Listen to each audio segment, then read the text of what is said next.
Good morning, Pewter Report readers, viewers, and listeners. Welcome to a brand new edition of the Pewter Report podcast, presented by Briar Greaves Insurance.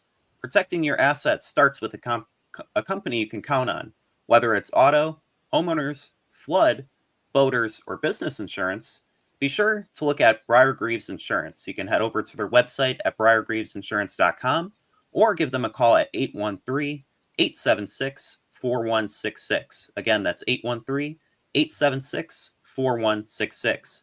I'm your host, Adam Slivon, and joined with me this morning is my co-host, Josh Queipo, and a proud Pewter Report alumni, the lead NFL draft analyst over at Pro Football Focus, and also the co-host of the NFL Stock Exchange podcast. We're very happy to have on with us Trevor Sikkema. Trevor, how are you doing this morning? I'm doing great, Adam. Josh, it's good to be with you guys. I'm excited to do this podcast here. Excited to talk about a new Bucs mock draft here. And the more I thought about this show, I was like, oh yeah, I'm popping on with those guys tomorrow morning. I was like, oh, I haven't done a Bucs mock since free agency. So this is going to be like therapeutic and very fun for me as well. So I appreciate you guys having me on for this one. Yeah, no, I love the timing of this. Full disclosure to the viewers, we were going to have you on, I think, a couple weeks ago, and just scheduling didn't quite time up. But I think it was all for the best because we get you basically 1 week since the tampering period opened up, legal tampering period opened up, which means you get to do our very first post free agency mock draft. And I guess that leads us into our very first question for you, Trev. What did you think of the first week of free agency as it relates to the Bucs? Keeping a couple of their own guys, adding a couple of fringe free agents, and then, of course, the Haason Reddick signing. Yeah, I thought it was sort of exactly what they needed to do, right? I mean, I think that outside of a couple of free agency periods here and there, Jason Light's free agency plan is always like, hey, we're going to draft really well. And then when it comes to free agency, we're going to take care of the guys that we want to keep on this team. So it was a little bit of par for the course, if I'm sort of remembering things correctly, of how he likes to operate things, where you're building the health of your team through your draft and you're not necessarily going out and outside of, the Tom Brady era where it just felt like it was like Tom Brady and friends coming in from the outside. Yeah. But even when that was the case, the roster was very healthy and the core was there because of how they go about this strategy. So I knew that, with Lavonte David, obviously sort of towards the twilight of his career, signing these 1-year contracts, and, with Chris Godwin being up, Ben Bredeson wondering what was going to happen with him. They had a handful of other depth players along the defensive line. I figured that it would be a lot of sort of just taking care of your own, but the Haason Reddick move really surprised me. It was very confusing to watch from afar what was going on with the New York Jets. And this is somebody who was very successful when he was in Philadelphia. He was very successful when he was used the right ways. I think early on in his career, if teams tried to say that he was, this off-ball linebacker and like, okay, he's not really an edge rusher. He's too small to be an edge rusher. Let's use him as a softball. But then it wasn't until you got to the coaching staffs and the regimes that said, no, you're best at rushing the passer, that you actually started to get the most out of them. So it made sense that the New York Jets wanted him. But then there was that whole like, okay, well, they agreed to a contract before the trade, and then, okay, did they really? And then he sort of just went ghost on him. They said that he wasn't communicating. And normally Jason stays away from those situations, Yeah.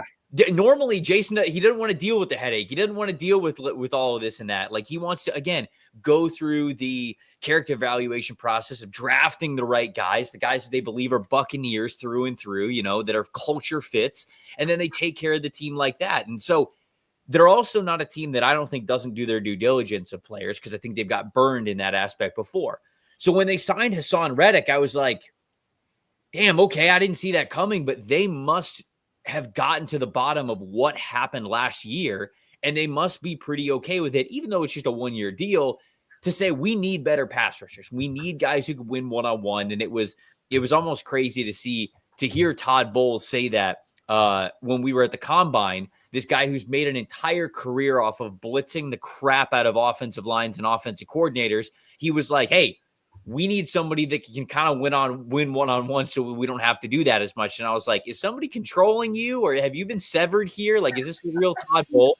But they need somebody that can win one-on-one, and Hassan is absolutely one of those players. So even though that was totally out of left field for me, it makes a lot of sense. And when you look at how their offseason went, they retained everybody that they wanted to from an offense that they really loved last year.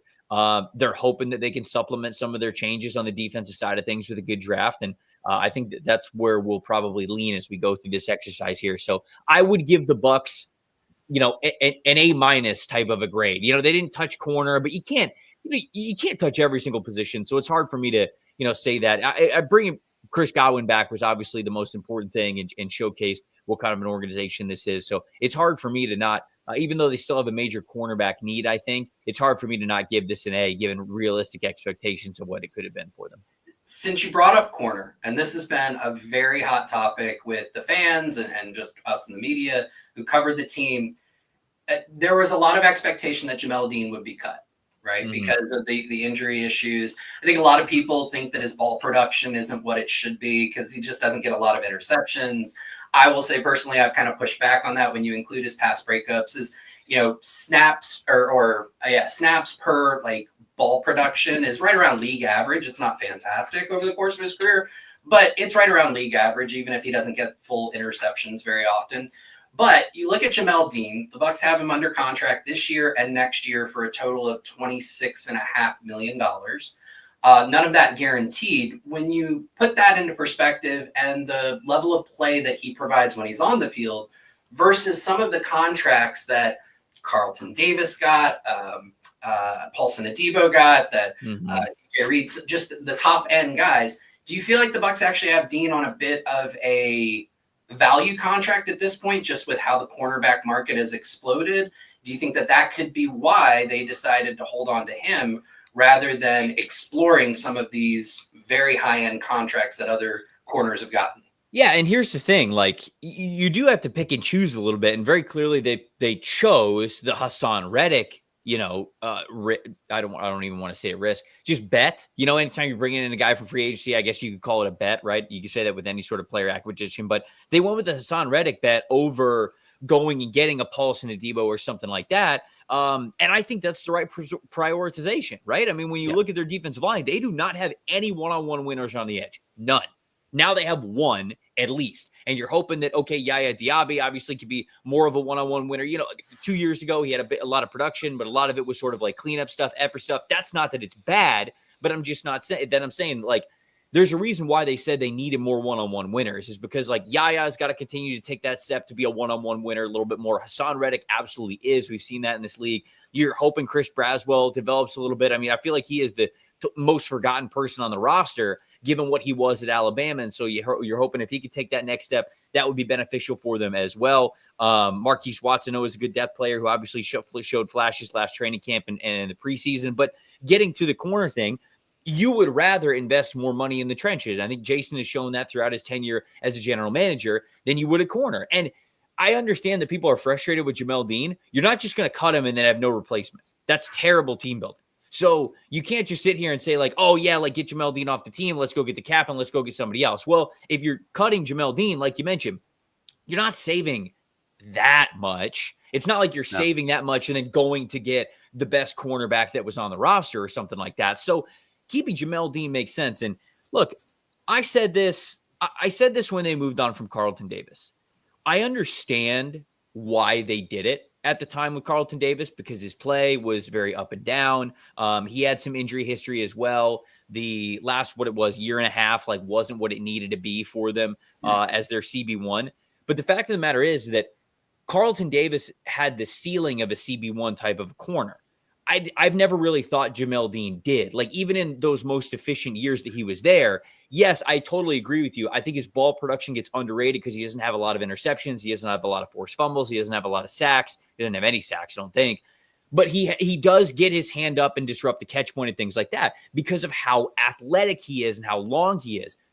But he lacks that anticipation to turn those forced incompletions into interceptions, to punch the ball out and get forced fumbles, to go and get sacks and be a blitzing type of a corner and things like that. He just doesn't have a lot of that anticipation as a player. And even this far into his career, he feels like there's a handful of plays where he's reacting instead of anticipating. That, to me, has showcased, I've always thought that Jamel Dean was a CB2 type of a player. And when you move on from Carlton Davis, what you risk is you're forcing Jamel Dean to now have to be your CB1. So you're taking a guy who you'd rather comfortably be your CB2 and now telling him to be the CB1 of your team. You did the same with Zion McCollum, who is good in flashes, but has his up and down play. They're fine in the slot, but it just kind of comes down to, like, you can't look at things logically in a certain situation. And the bet that they made saying, hey, you know what? We're going to move on from Carlton. We're going to get a draft pick back here. We're going to fix corner over the next couple of years. But for now, we kind of just have to bite the bullet, ask Jamel to be a CB1 and see what we have here.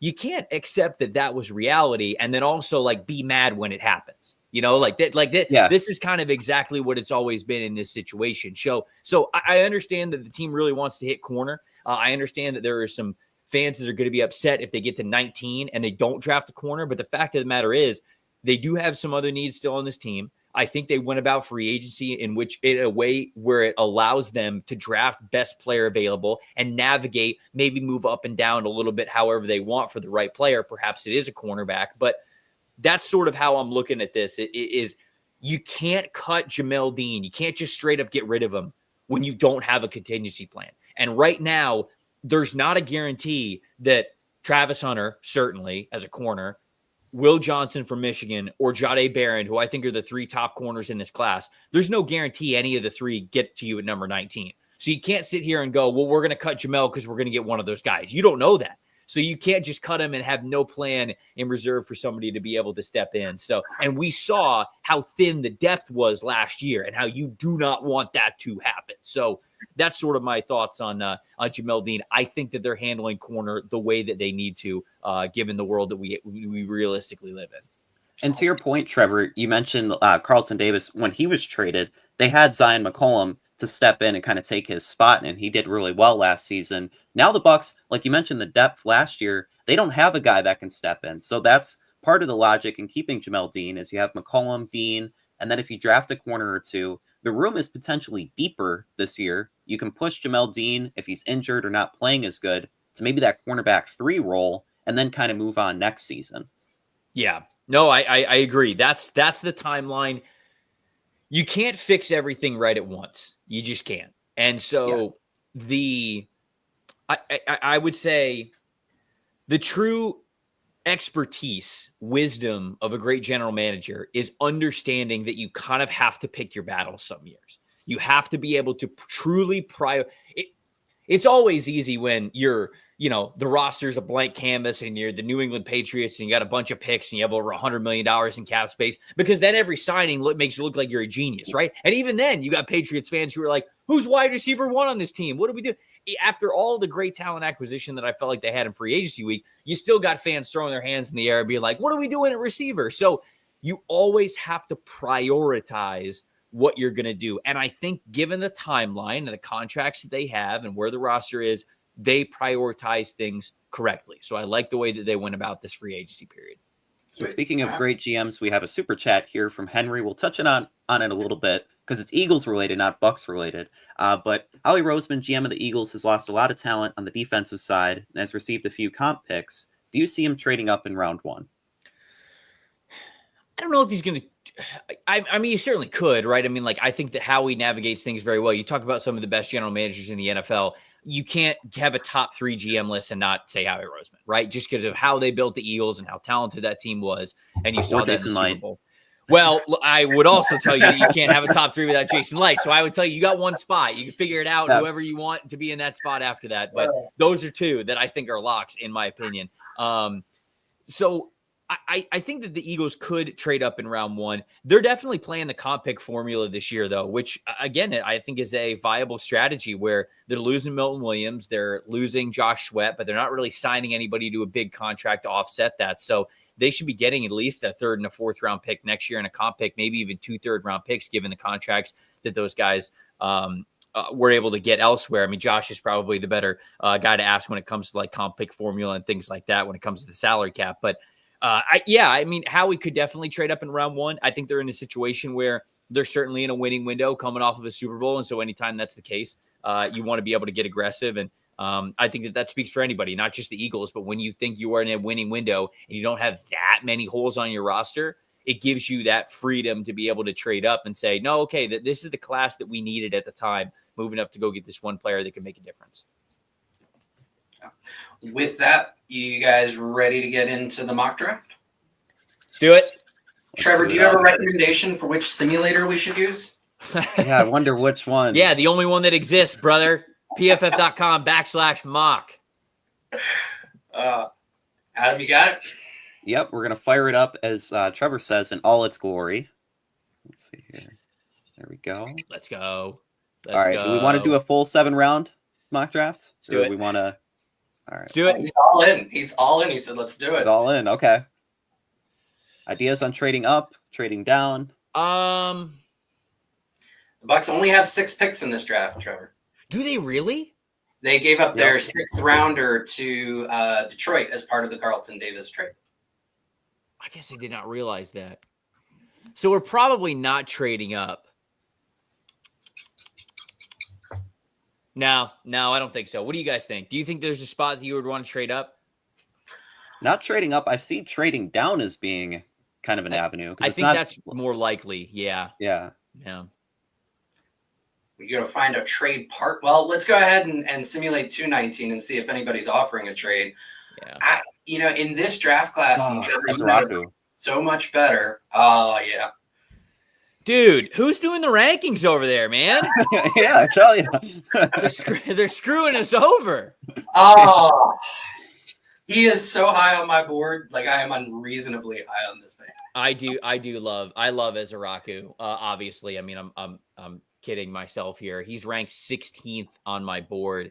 And he goes 16th there to the Arizona Cardinals. I think he'd be an excellent selection as a versatile player for Jonathan Gannon's 4-3 front. I think that he is just one of the best players that we have in this class. He's one of the guys that you just feel good about drafting because you listen to how he talks about football, how he approaches football, the work ethic that he has. He understands the why he wins as a pass rusher instead of just I'm just more physically gifted than the other person. He's not quite as physically gifted, although I think that he is certainly athletically talented enough to play in the pros. He understands how to win with his mind as much as his abilities. And so he is somebody that I think will absolutely be on the Bucs radar here. Jalen Walker goes right in front of him at number 15. I feel as though I've heard the Bucs like him to be able to play next to Levante David. I'm a little bit wary of him because he wants to play as that, linebacker. I didn't really love the linebacker tape. I get a little bit worried about sort of like the Devin White parallels that we have here, where it's like, all right, well, your best gifts are your athletic gifts. So are you more of an edge rusher, but you're not built like an edge rusher at all whatsoever. So we're going to keep you in the middle of the defense. We're going to let you, take up space and run sideline to sideline. And I think Jalen Walker can do all those things, but the anticipation and the instincts for off-ball linebacker work just wasn't there this past year, which makes me nervous. So it's interesting that you bring up the Devin White thing, and I'm going to take this tangent just real quick. It completely makes sense that the Bucs moved on from Devin White, especially given what he was looking for and kind of how things ended there. But I think looking at 2024, it is hard to say that the Bucs did not miss that skill set in the middle of the field, even with all of its inconsistencies. They ended up, Todd Bowles ended up blitzing Levante David the second most times of his entire career, the most since his rookie year, because they did not have that mugged up pressure blitzing linebacker presence, especially after Servassier went down. I was going to say, is that the Servassier role though? Like, are you? It is, and they missed it last year, but just that whole, I think it outlines the importance of that skill set. Mm-hmm. And Devin had those skills, even if they were inconsistent. But you can see without that skill set what it does to a Todd Bowles defense and the effect that it can have. Yeah, so, no, I don't disagree with the thought process here. And I will say this too. I loved listening to Jalen Walker talk when he was at his combine podium. I mean, this is somebody who grew up around the game of football. His father was a defensive coordinator throughout college football his entire life. So, like, when he is asked questions, the way that I said it during combine week is you can tell how he answers these questions of it, whether it's, size concerns, can you play on the edge? Do you want to play linebacker? Like, where do you want to play? You can tell he's answering these questions, and it's nothing he hasn't already asked himself, right? That he hasn't already thought about of like, oh yeah, okay, like limitations here, my strengths here, what I could do here. And so him as a player and his like DNA as a football player, very hard for me to pass up on. I do get a little bit nervous about how much of a tweener he is, but I do think sort of his coach's son background and how well he understands the game. Everybody at Georgia seems to speak very highly of him, so it's tough to just overlook a player like that. Mike Green, obviously, I think would have been great for this team as another one-on-one edge rush winner. Where did Campbell go in this mock? Campbell, he went number 9. No, Jahad Campbell. Oh, Jahad Campbell. Jahad 7. Campbell went 7. Oh man. See, you're much higher on 7? Campbell than I am.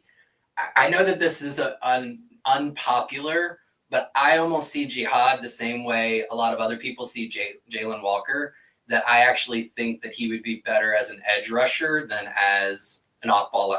I almost see like a Hassan Reddick or Baron Browning type career path for Jihad, where a few years down the line, somebody's like, let's just weaponize his athleticism on the edge, and he turns into this really awesome edge defender. See, I can see that from his measurables and sort of how he is built.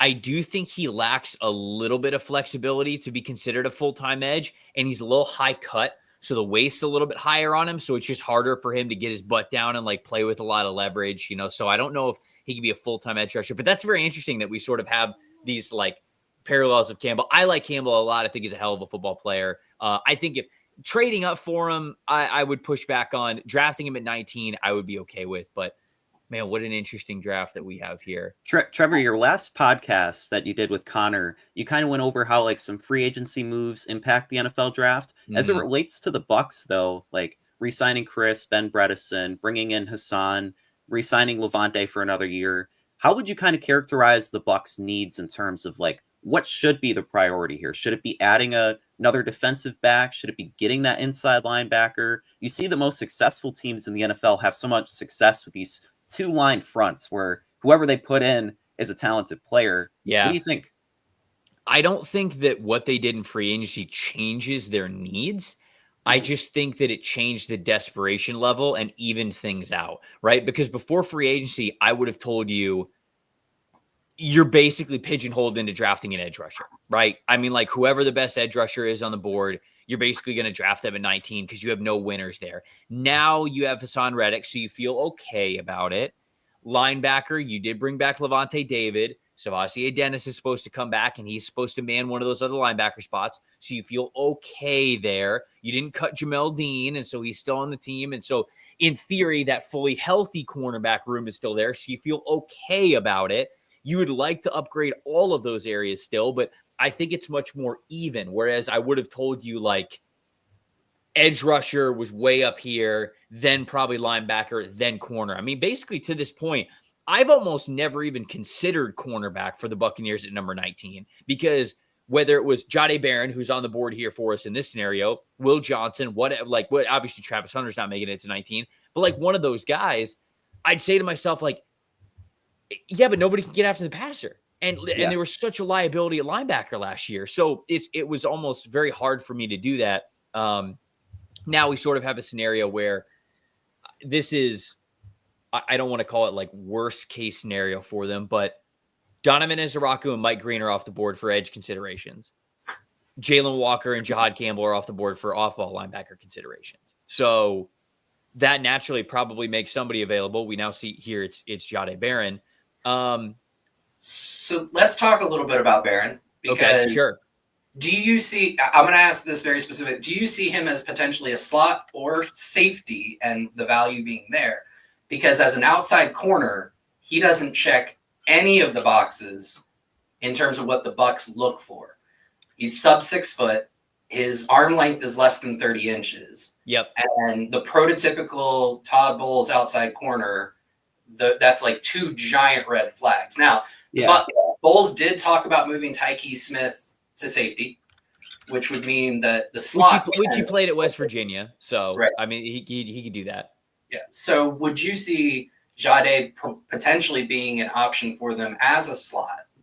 And at that point, I mean, I'm fine with taking a slot in the first round with just how important that position has become in a modern NFL. But do you see that as being a potential outcome for them? Yeah, I think if you're considering him as a slot, you're probably not taking him at 19, right? Because there's too many success stories of slot defenders that you could get later in the draft, right? So I don't think that they would. I don't think they would do that. I'm looking at this right now.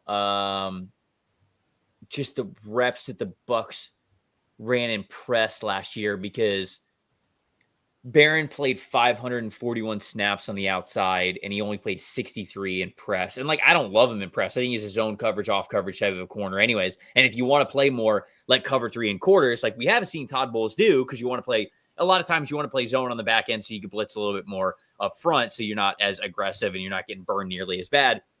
So I think he's a fit in terms of playing that cover 3 and off zone coverage style that the Bucs sometimes play, but he does not have the characteristics to play as an outside corner in press. So as much as I love the player, it would take a bit of a projection here, because you would have to move Tyke Smith to play safety. Obviously, Antoine Winfield Jr. is playing the other safety spot. Man, who are the other safeties they have on the roster? Because they moved on from Whitehead, right? Yeah. So Merriweather and Christian Isian. Yeah. Okay, so it is just them. So that's why, for me, I and it's still kind of filling the same need at 19, but I really like the idea of drafting Malachi Starks. And you run Tyke and base at the strong safety. And then when they go to nickel, Starks comes up top. Tyke goes back into the slot, where he's really, really good, really aggressive, plays screens, plays behind the line of scrimmage so well. And it's kind of a rotation, not dissimilar to how Bowles treated Sean Murphy-Bunting and Jamel Dean a couple years ago, where Dean was technically the nickel corner, but he never played the slot. He would come in on the outside, and Murphy-Bunting would kick outside, inside. Mm-hmm. I think I like Barron more than I like Starks, though, for Tampa, because where I do think that Starks can play the slot, I like Barron as a slot better, because I do think he's a little bit better of a run defender. And I do sometimes get worried about Starks when it comes to the more twitchy athletes. Barron has at least a lot more experience in that area, where he handled it very well, I would say, in 2023. And Barron has the outside flexibility, right? So, let's say Dean gets hurt, right? You can move Malachi, or you can move Jade Barron to the outside and get away with it. You can move Tyke back to the slot. You put Izzy in as the safety. You still feel good about yourself there. If I was drafting one of these guys, I think I would draft Jade Barron. What about a trade down scenario? Is that? Let me see who's on the board. Still. Oh, let me back here. We got down Barron, Starks, Pierce, Kenneth Grant. Kelvin Banks still on the board. Matthew Golden's still there.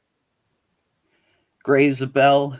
Yeah, they just signed Bredesen, so I don't think they would do that. See, I just don't love the options at 19 here. Yeah. A lot of the edge rushers that I love, I don't mind James Pierce Jr., but he sort of right now wins in the similar spots that you would want to put Hassan Reddick in. And in theory, you would obviously put him there because he's the veteran. He knows how to win in those spots a little bit better. I think I would. To me, I would say Barron over Starks. To your point, Trevor, I remember listening to him at the podium at the NFL Combine, and not only does he seem like a fit as a zone defensive back in Todd Bowles' scheme, but his intelligence and just his ability to really break down the game, I think that really sticks out. I think I would take Barron here at 19, unless would we feel comfortable about, because Stark's on the board, Pierce on the board, Luther Burden's on the board. Kenneth Grant's still here. Like, who would trade back at this point? I mean, maybe you could convince yourself the Chargers might, like, because Kenneth Grant's still here, Matthew Golden's still here, Luther Burden's still here. They need wide receiver, they need defensive tackle, but then they only have to wait 2 spots. See, if the Vikings want to trade with us, and they want to draft an offensive lineman for Aaron Rodgers, and Kelvin Banks checks a lot of boxes. Just to complete the Brett Favre arc. Unbelievable, dude. Unbelievable. So in reality, Sly, though, I don't think the Vikings are going to be trading up. I agree. They only have 4 picks at this point after giving up, one last night for Jordan Mason. Well, it was a pick swap, I believe. Oh, that's right. So they just swapped. They went up 27 spots. So it was just them. The Vikings went down 27 spots. So they technically still kept the draft pick. They just go down a little bit. Is there anybody else who wants to trade with us, or was it just them? Going at 6. What are the teams? The Ravens, the Lions, the Commanders. Otherwise, it's the second round. Because the Commanders kind of they just gave up a bunch of picks. Never mind. Yeah, they gave up a bunch of picks for Tunsil. Yeah. So we comfortable taking Barron? Probably. I don't think Tampa would want to move that far down. So let's take Barron. I still like the idea. We talked about all the scenarios. We think that Barron's a fit, although maybe not as an outside corner fit. He's a stud in the slot. He could play safety for you. Man, if you get in a situation where, think about this too. If you get in a situation, because you don't have to think just so short term, he could play in the slot for you, and we just set up a pretty good 5 cornerback setup, right? You got Simon McCollum on the outside. You got Jamel Dean on the outside. You have Jaude Barron in the slot. You have Tyke Smith at safety. And then you have Antoine Winfield Jr. at safety. So I actually like that 5 there. If you ever get to a point where you either like Tyke a little bit more when he is on the inside and he's more in the slot than in the safety spot, and then let's say they have the opportunity over the next year or so to draft a really good outside corner, you can move Barron to safety. Like Barron and Antoine Winfield Jr. would be nasty as a safety duo. You can do a lot of stuff with that. Basically, if you run 2 safety sets, you don't know who's strong. You don't know who's free, basically on any single given play. So and even I do like that flexibility. That's a 3-way rotation too with Tyke. Like you can get really 100%. exotic with those rotations. I know there's a player already showing here that I'm going to lobby you to select just right off the bat. Okay. All right. Who it is. By the way, Sabone Rebel won't be there at 53. So let's operate this mock draft simulation is it has him here, but was he the guy that you were going to lobby for? Yeah.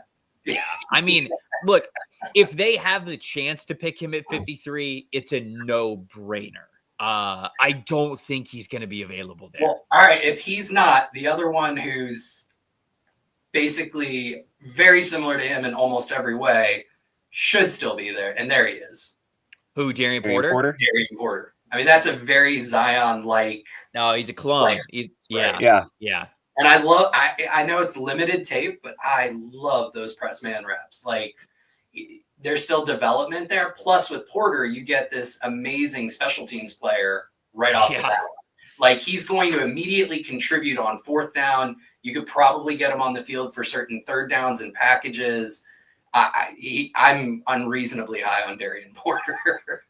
I love Demetrius Knight.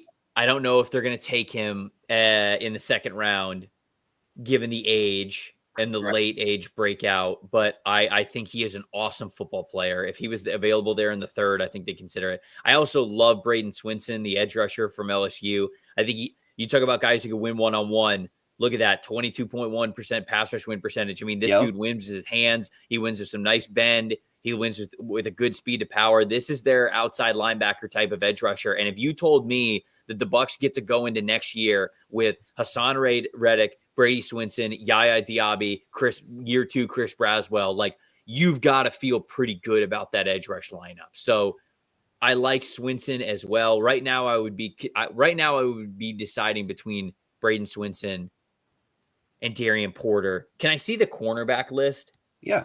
Because I don't know how much of a Bucs type of corner. Benjamin Morrison. I mean, Ben Morrison would also be a great pick for them, I think. Can also wait and draft another corner maybe on day 3 of the draft too. Yeah. So they did just drafted one with Benjamin Morrison. I worry about the hip, and I didn't even love his hip flexibility before the injury. Mm-hmm. So I'm definitely more of a Porter guy than Morrison, but I can understand it. And Morrison, I would say, would fit really well in a cover 3 scheme. Porter, the other thing is, as JT Olson points out, just wish he wasn't turning 25 as a rookie. Kind of the same logic with Demetrius Knight. And he's doubling up on corner too. I mean, yeah, because his second contract, he's already going to be 30. Yeah, which is tough. Swinson makes a lot of sense. Both the Ohio State edges are here. I think I might take Swinson. Okay. And roll the dice on. What about Josiah Stewart? What are your thoughts on him? Yeah, I mean, he's sick. He's just small. He's just super small, right? And so if you want to live in a world where you're basically saying Josiah Stewart is going to play behind Hassan Reddick and they're sort of going to play the same snaps, it's just you're sort of rotating them in and out. You just feel good about the edge rusher you have no matter what. I don't mind it because he plays his hair on fire. Pound for pound, he's really strong, comes from a good football program, obviously, with him being a stud at Michigan. And then I believe he was at Coastal before that. But I like him a lot. I think he's a hell of a football player. I really do. I just think that Swinson gives you a little bit more prototypical edge size, but hey, maybe they would love to fight in Josiah Stewart a little bit more. I don't know if they draft him at 53, but this is sort of the question of, because when do they pick next? You go to the previous picks tab. 84. Yeah. Yeah, I'd rather. I would do Swinson over Stewart. I do, again, love Porter, and Jason Light has successfully doubled up on DBs in the past, right? So the Carlton Davis draft, they also got MJ Stewart. Yeah. I want to say. Because we got to think about this too. Like Hassan signed for 1 year. You know, it's not like they signed Hassan for 3 years. Oh, absolutely. He's a long-term playing guy. And so, like, if Chris Braswell doesn't pan out the way that you want to, a year from now, you could be in the same exact situation, just with less ideal outlook on Chris Braswell. So I would draft Braden Twinson here at 53. All right. We're going to do that.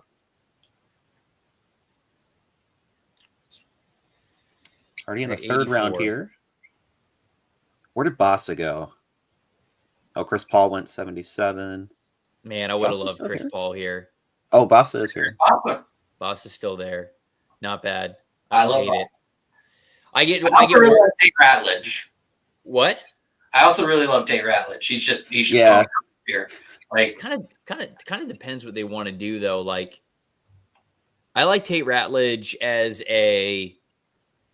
not that he can't block in man and gap scheme run concepts, but I like him a lot better in zone blocking concepts. I think that's where he thrives more. But he does give you that versatility. I really don't mind that. Don't they have they still have Elijah Klein though? Are they? Yeah. And they like Klein. I was going to say, I feel like they like Klein. So, but they might be moving Klein to center, and if Robert is any indication, they really don't like their backup center also being their primary like swing guard. Oh, interesting. Okay. Because I was going to say, if I learned anything when I was covering the team when Dirk Cutter was there, it's that if you don't have a starting spot on the 5, you got to basically be able to play whatever spot we need you to play if somebody gets hurt. So I wondered if he was just more of that swing interior player. Let's see.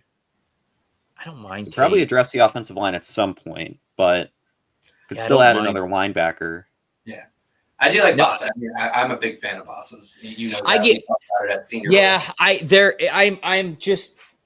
want to love him as a player. I watch some games where I wonder if he has the twitch you need to have to really max, because like he's got long speed. You know, if you give him enough time, he's got a runway, he'll be able to get to the sideline and meet you there. But that true like quick twitch acceleration, sometimes I worry about him with that. And I think he gained weight at the Senior Bowl to try to like be just a bigger player because he's a former safety convert. And I just don't think he moved super well at that weight. And so I get worried. It's like, okay, now your frame's a little maxed out. Now you're a little bit slower than you were before when you had lower weight on you. So I like him as a player. He could definitely pan out. I'm just a little hot and cold on what I think his NFL outlook is going to be. How about Trevor? Please don't mention Dirk Cutter. I'm trying to have a good Sunday. Trevor, how about defensive tackle, which I think is a sneaky need for this team? Vita Vea just turned 30. They haven't touched his contract in 2 years. Yeah, they haven't touched his contract in terms of restructures 2 years. Well, they didn't touch it last year. I don't expect them to touch it this year. Logan Hall is in a contract year, and Kalijah Cansey has shown both years that he's been in the NFL that he gets dinged up. He misses some games. So they did re-sign Greg Gaines, but I think Gaines is very limited. He's that, backup nose tackle who won't kill you on rundowns, but doesn't give you a lot on passing downs. Yeah. Are there any defensive tackles at this spot that you think could be? I see CJ West, and I love CJ West. No, me too. I was going to say, shout out Pewter Report legend John Ledyard. He's a big CJ West guy. Got me on the CJ West train. Put me onto him as well. Yeah, and he was basically just telling me, like, you got to watch more of this guy. And I do like CJ West more after sort of looking at him through John's lens, if you will, and seeing a lot of the things that he did well. The thing that worries me about the Bucs at that point is you then have like two very small defensive tackles on your team. And like, if you told me that we're drafting, because like Jordan Phillips is the same way, right? I'm like if you go look at Jordan Phillips too, they're the same. They're both very undersized defensive tackles. Now they're good football players, so maybe you just don't care about that. But if you tell me a year from now you get to draft a more prototypical interior defensive lineman, maybe somebody who is, I don't want to say like Vita Vea because there are very few people in the world like Vita Vea, but just a bigger defensive tackle, then I would feel fine about it. But what about someone like you're just talking about Oregon? You're just talking about his height? Because didn't he weigh in at like 316? Yeah. No. The weight is there, but like the height and the arm length, I'm worried about. Gotcha. Yeah. Okay. All right. That's fair. It's like it's really just like the length more than anything. Like, do you want two guys? Because like, what did Cansey officially measure in that? Did he at 6 foot? What was he? I think he was 6'1", like 280. Yeah. So he's like 6'1". I wonder if this is this in mock draftable yet? Did they put these in here? I haven't seen them put this year's in yet. Come on, Marcus. He does great work. I'm just kidding. I'm just giving him crap. So they had CJ West at 6'1" and an eighth, 316. And then Kalijah. What was his arm length though? Oh, hold on. Arm length was 31 and a half. Okay, so not as bad. Terrible. Yeah, that's not terrible. Because 31 and a half would be, it's right here actually.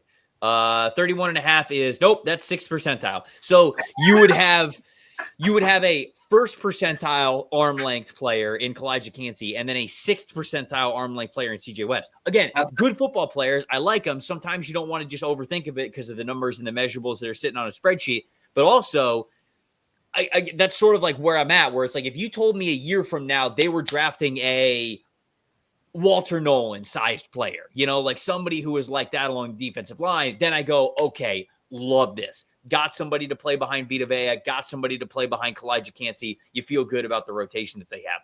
But if not, then I just get a little bit worried that you're getting too small in the trenches, and size is indeed king.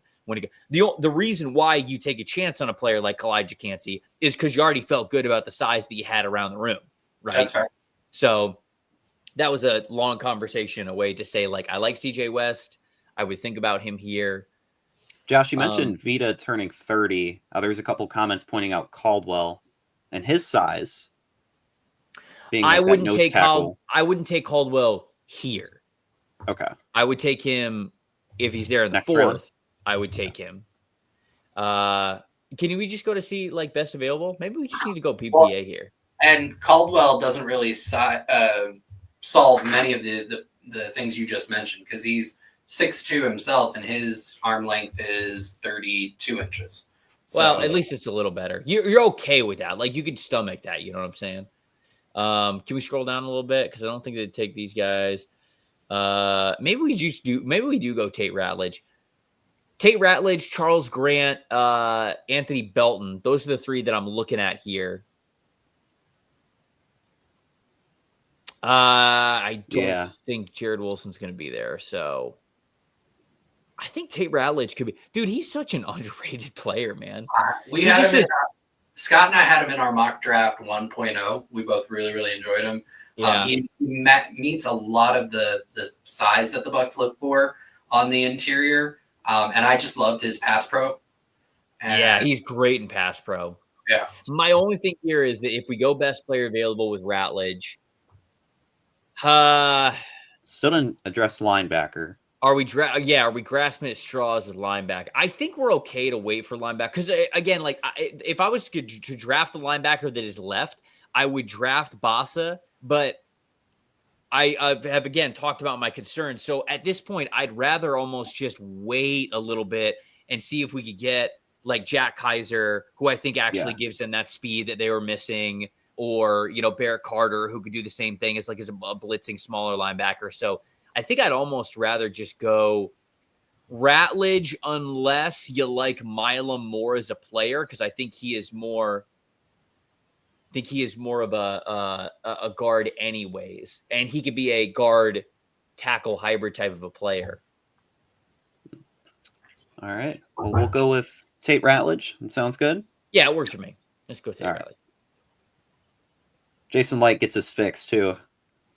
Georgia players or what? The mullet will play up. Yeah. Hell yeah. Oh, of course, Barrett Carter goes one pick before. Give me a break. Jonas Sanker. I just watched Carter last night, and I think I'm going to be lower on him than most. Yeah, I mean, like, he's fine. Like, I think he's a day 3 linebacker, but I think he's at least a good athlete. And, his background is the athletic traits are there. I just question his ability to stack and shed. He struggled for sure. At that level. So I think at the next level, it's going to be even more exasperated. And while he has the athleticism, I didn't think he had a great feel for blitzing. Like, he was just constantly getting run off. I like Kaiser here probably the most. Yeah. I like Kaiser. To Kobe Bryant. Moving the depth at corner, which again the Bucs really lacked last year. Or even a Noel Williams. Yeah, get a playmaker at 7 interceptions. I think Noel is the player that you go with because of the physicality. When's their next pick? We got to wait. We're kind of 157. 157. That's right. I think I'd probably be left after Kaiser. It would be Kobe King, Cody Simon. Yeah, I mean it's a bunch of guys who are pretty limited. Yeah. I would take Noel Williams. Sure. I think I like him more than Kobe. Actually, let me check my rankings here. Who do I?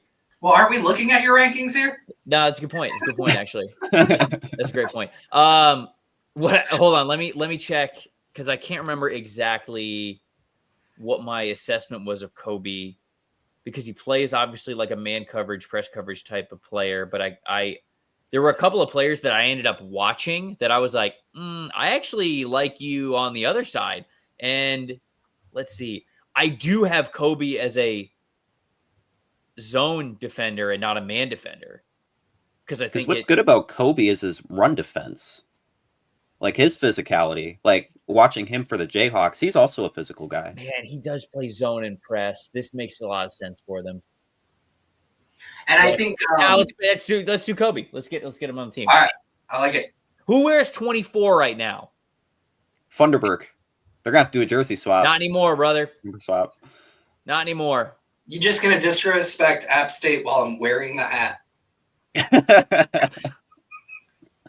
Listen, I got to do what I got to do here. We got to get Kobe's number. I don't know what to tell you. All right. Can I see the Your Picks tab? A little yes. Here. I like this. We got dogs on the team, man. I like this draft a lot. We got dogs. This is SEC heavy. I'm a big fan of it. We should probably pick.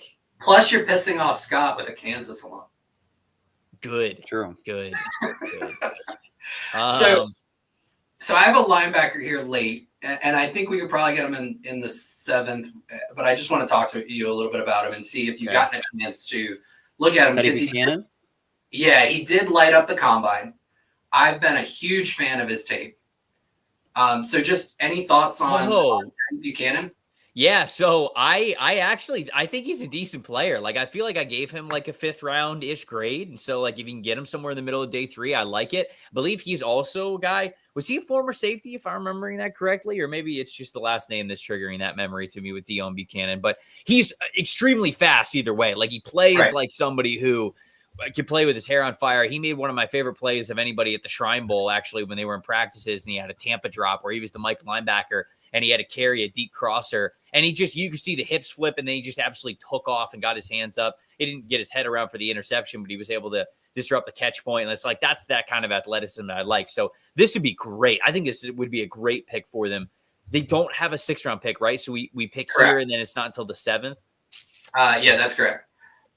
Yeah, I don't think that he'll be Nicholas Martin at all. I did. I mean, he plays his hair on fire. He's just small, and that's the I think the story of a lot of these guys that are up here. Like Kane Medrano is the same way. He just plays so fast, but he's small. Kareem Reed's the same way.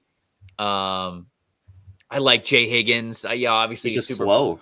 Yeah, I mean, he's just a smaller, slow Mike linebacker type of a player, and so. I don't mind Teddy Buchanan. I really don't. I think it's a pretty good shout out. Yeah, he was one of the first guys I scouted, just because I literally put the list on random. I really enjoy. I like the quick switch. I think he can play downhill, so he kind of hits that mugged up backer, and then just the explosiveness in his lower half. He doesn't do anything at half speed. Like, he is going, and when he misses, he's going to miss big too. PFF might give us a bad grade on this pick, but I think it should be the one here. I know a guy who can override it. Yeah. All right. I'll just call it in. Hold on. Override it to an A. I'm looking at Buchanan because we have in-game athleticism scores. So I'm curious what he got. So I'm looking at it right now. Let's see. Just last year, what was his in-game athleticism score? 88.3. Yeah, it's pretty good in his lone year at Cal because he was at UC Davis before. And that's a percentile, right? Yes, it's percentile. Yeah, 88.3 percentile for the linebacker position. Yeah, the in-game speed that he has. We can draft him here. I like it. We got to hit a linebacker, so I think that he makes sense to the guys that are left. Let's go. Let's do it. He convinced me. Josh gets his guy. I get a guy. All right, 7th rounder. Greg Wilson. Right off. I like Craig Wilson. I don't think they draft him with this pick, but man, would they draft a running back? So I was actually going to ask you about wide receiver because you've got your big 3, right? But they also experienced some injuries last year and had to rely on Trey Palmer, who they obviously were not high on because even when Mike and Chris were down, he was losing snaps. They did just re-sign Sterling Shepard, which I think is low-key awesome. But I still think you're looking to build to the future at wide receiver. I have not really gotten into day 3 wide receivers a ton. So I was wondering, is there anybody here that you see could potentially be a fit? Not that I saw there. I'm more intrigued with running back. Okay. Because is Rashad in the last year of his deal? Last year of his deal. Team seems pretty high on Sean Tucker. Yeah. But I wonder if and the reason why I bring that up is because I think Jaquavius Marks from USC is kind of like the perfect player that they would want, because if you're going to lose Rachaad White at this point in time, you like the ball being in Bucky Irving's hands basically in all situations, but then you would throw in Rachaad White for a lot of like 3rd down duties, right? Jaquavius Marks is a guy who is a heavily used as a receiver throughout his entire college football career. I mean, he was one of the most productive receiving backs that we had for multiple years at Mississippi State before he goes over to USC. I think that he's got some good juice to him as well. He's not the best when we're talking like pure running back responsibilities, but you see, man, I mean, like he overall grades pretty well. He brings a lot of plus in the pass game. So I like that he's a better gap runner than his own runner. Yeah. Yeah. And I think that he I think that he would be the player who, like, if you feel good enough about him as a receiving back, you feel okay. At that point, you would feel okay about letting Rachaad White walk. You've got now a late drafted, a 7th round rookie running back on that kind of cost controlled contract. You have Sean Tucker as well, and then Bucky Irving's obviously the main event. So I think I like him more than receiver here, just because I don't like, if you're drafting a receiver at this point with the names that I had there, maybe Theo Weiss, I think, could be somebody that could develop into a nice wide receiver 3 at the NFL level. But other than him, the other guys, I feel like you'd just be taking a wide receiver just for the sake of taking a wide receiver. And I just don't like that. There's too many good receivers around the league. There's too many that you could bring in around training camp and things like that. And too many guys. There's just too many receivers that you could draft on I would say rounds like 3 and 4 every year that would be better than these players anyways. And when it comes to running back, I think you would actually have a chance, whether it's Jaquavius Marks or I think Montreal Johnson, who had a great combine as well, though Montreal's a little bit closer to what you already have in Sean Tucker. I think you get a better complement to your team and your roster if you draft a guy like Woody Marks. And one thing about Marks is that last year the Bucs had a lot of interest in Marshawn Lloyd, who is at USC, and kind of that receiving back. That's the role. That's the role right there. All right, so Jaquavius Marks will be the pick. We get an A. I already know it. We better. The first 2 picks. All right. Yeah, there it is, baby. Hey, let's go. There it is. I was sweating with the Teddy Buchanan F. Yeah. I probably do need to bring him up. I haven't gotten to the later guys. Just to give you guys sort of a peek behind the curtain what we're working at PFF. That's sort of taken a little bit of our time away from sort of the depth players being exactly where they should be. Is this year what we're doing is we're going to come out with 32 team-centric top 100s. So we're going to take into account team needs, and we're going to do the best that we can to look at sort of like GM draft history and what they gravitate towards. Are they a team that always typically gravitates towards like length, athleticism, production, things like that? And we're going to try to really use all the data that we have, as, okay, like the conversation that we're having here. Okay, this is a team that runs a lot of zone, but they run a lot of press. Okay, this is a team that's being more a man blocking scheme. This is a team that, has 3 wide receivers out there or 4 wide receivers out there. So they need to increase that depth. Is this a team that does play base as their base, or are they more of a nickel or a dime team? And so that's what we're doing a little bit here. So just to get people excited, I'm actually working on this today and this week, and hopefully over the next couple of weeks, we'll be able to iron it out. But that is a project that I'm really, really excited to launch here this year, because I think that we've got a lot of data to be able to contextualize that in a really great way. Trevor, that sounds like a lot of work. Is Mike McCarthy in the basement working at it too? Yeah, he is. Yep. He's obviously back this year, which we really appreciate. He's handling all the mock draft grading duties, and so shout out Mike McCarthy for giving us the A overall draft grade as a PFF intern once again. I'm kidding for everybody out there who might potentially think that I'm serious about that. It's part of the lore. Yeah. If you're an NFL stock exchange addict, you understand that one. But he's working hard this year. That is awesome, man. Well, we really appreciate you coming on. And you already gave us that peek behind the curtain. I remember talking to you about the 32 individual draft or top 100s a few months ago, when I think it was still just kind of a brainchild for you. So It's awesome to see that you're bringing that to life, and just all the work that you do over at PFF and giving football fans and diehards the ability to really understand the draft. It's phenomenal. Well, I appreciate it, man. We have an amazing team over there. I love the guys that I work with. The data collectors that I don't know, who are all around the world doing this and giving us a lot of really great data to be able to do really cool stuff like that. The scouting department that we have, which is really cool. I mean, Max and Dalton and Mason and Josh and Jordan, I mean, like they're forming our little scouting department that we have over there, and they're really doing a great job helping me out with the draft guide, helping me out with these team-centric stuff. So definitely a draft team this year to be able to do all this kinds of stuff, and I love working with those guys. So it's been really cool to bring it to life, and I can't wait to share it with everybody. Sweet. Awesome. You should debut the Bucs one first. Obviously, that's the one that I know the best. So like as I'm making the framework for it, like that's my example. So the Bucs one will actually be the first one done. I don't know if it'll be the first one that we release, but it will be the first one that's done just because I know that team the best. So it would maybe be very cool to get you back on to debut it, or at least to go over it with the Pewter Report viewers. I would love to, man. I really would. And hey, before we leave, Adam, I have to say you did a great job in the intro of the podcast. As somebody who has said those words many, many times over my 3 years that I was with Pewter Report, you did an excellent job, my friend. So I just wanted to make sure that I gave you your props there. I appreciate that. Thank you very much, Trevor. All right, boys. All right. Well, Bucs fans, be sure to check out Trevor's work if you don't already. You can find him on X at Tampa Bay Trey. You can also find his work. He does amazing stuff over at PFF. Be sure to subscribe. Get that annual plan over there. And when you're not doing so, you can also check us out at pewterreport.com, our X, Facebook, and Instagram accounts over at Pewter Report. But for Josh Queipo and Trevor Sikkema, this is Adam Slivon wishing you a great rest of your Sunday, and we'll see you soon for the next Pewter Report podcast. Out. Out. Out.